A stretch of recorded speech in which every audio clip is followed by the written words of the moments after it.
16 जनवरी 1941 रात के 1:35 मोहम्मद जियाउद्दीन उर्फ नेताजी सुभाष चंद्र बोस पठानी पोशाक पहने एल्गन रोड कोलकाता अपने निवास स्थान से अंग्रेजों के नजरकैद से गुप्त रूप से पेशावर के लिए प्रस्थान करते हैं और लिखा जाता है भारत के स्वतंत्रता संग्राम का अंतिम अध्याय, और इसे कहते हैं द ग्रेट इंडियन एस्केप। कदम बढ़ाए जा, खुशी के गीत गाए जा, ये जिंदगी है कौम की, तू कौम पे लुटाए जा, कदम बढ़ाए। नमस्ते, मैं अजिंक्य और आप देख रहे हैं we the people presenting the historical talks. दोस्तों, आगरा से मुगलों की कैद से फरार होकर निकलना हो या फिर सिद्दी जौहर के चंगुल से फरार होकर विशालगढ़ पहुंचना हो, छत्रपति शिवाजी राजे की यह सब रोचक कहानियां हमें अच्छे से पता है। लेकिन ऐसी एक घटना भारत के स्वतंत्रता संग्राम में हुई थी, तो चलिए जानते हैं इस घटना के बारे में।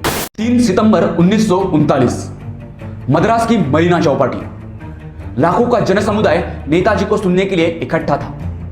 उसी बीच सायन दैनिक में एक खबर छपकर आती है, ब्रिटेन की जर्मनी के खिलाफ युद्ध घोषणा। अब बदले हुए इस अंतरराष्ट्रीय राजनीति का फायदा अंग्रेजों को कमजोर करने के लिए उठाकर भारत को स्वतंत्रता दिलाई जा सकती है, यह बात नेताजी को अच्छे से पता थी।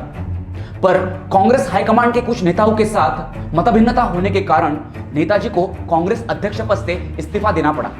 लेकिन फॉरवर्ड ब्लॉक या खुद की पार्टी बनाकर नेताजी ने अपना काम शुरू रखा। लेकिन एक साल के भीतर ही कोलकाता में स्थित भारत के गुलामी का प्रतीक हॉलवेट स्तंभ उद्ध्वस्त करने के आरोप में नेताजी को गिरफ्तार कर लिया गया। कैद रहकर इस महत्वपूर्ण समय में आजादी की लड़ाई नहीं लड़ी जा सकती, इसलिए नेताजी ने आमरण अनशन कर खुद को जेल से रिहा करवाया। लेकिन नेताजी को एल्गन रोड कोलकाता उनके निवास स्थान पे नजरकैद कर लिया गया। उनकी हर हलचल पर पैनी नजर रखी जाने लगी। अब ऐसी परिस्थिति में भारत में रहकर भारत को स्वतंत्रता दिलाना मुश्किल हो चुका था। इसलिए नेताजी ने गुप्त रूप से फॉरवर्ड ब्लॉक के कार्यकर्ता मियां अकबर शाह इनकी मदद लेकर अफगानिस्तान बॉर्डर पर स्थित पेशावर मार्ग से जर्मनी जाने का निर्णय लिया और तैयारी शुरू हुई इस अद्भुत पलायन की। सुभाष बाबू संयुक्त परिवार में रहते थे, लेकिन परिवार के किसी भी सदस्य को पता न लगते हुए यह पलायन करना था। नेताजी ने उनके भतीजे शिशिर और अन्य 2-3 लोगों को इस योजना में सहभागी किया था और खुद की पहचान छुपाने के लिए लाइफ इंश्योरेंस कंपनी के प्रवासी प्रतिनिधि मोहम्मद जियाउद्दीन का वेश धारण करने का नेताजी ने निर्णय लिया और तारीख तय हुई 16 जनवरी 1941। नेताजी ने सेहत खराब होने का बहाना बनाकर खुद को कमरे में बंद कर दिया और किसी के भी आने जाने पे रोक लगा दी। 16 जनवरी करीबन रात के 8 बजे नेताजी आखिरी बार अपने परिवार के साथ डाइनिंग टेबल पर खाना खाने के लिए बैठे थे। उनकी भतीजी इला उन्हें खाना परोस रही थी। मां प्रभावती देवी उनके बाजू में बैठी थी। उस मां को शायद ये पता तक नहीं था कि वो अपने बेटे को आखिरी बार देख रही थी। खाना खाकर नेताजी अपने कमरे में गए। अब 17 जनवरी का दिन शुरू होकर करीबन 100 मिनट बीत चुके थे। शिशिर पहले ही अन्य सामान और बैग लेकर दरवाजे पे वाटर कार लेकर राह देख रहे थे। 1:35 को नेताजी घर से निकलकर चुपचाप गाड़ी में आके बैठ गए। अब मातृभूमि को अंतिम विदाई देने का समय आ चुका था।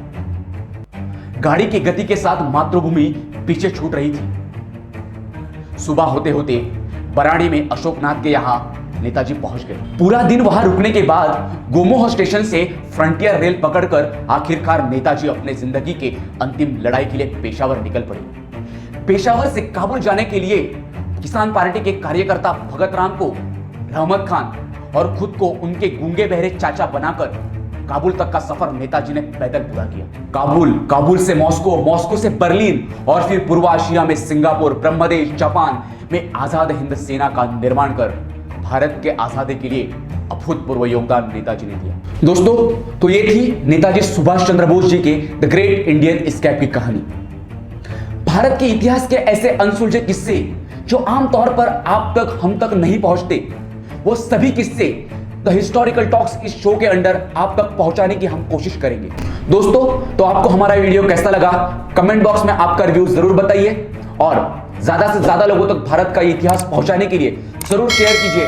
और अब तक अगर आपने हमारे चैनल को सब्सक्राइब नहीं किया तो जरूर सब्सक्राइब कीजिए। धन्यवाद। जय हिंद, जय भारत।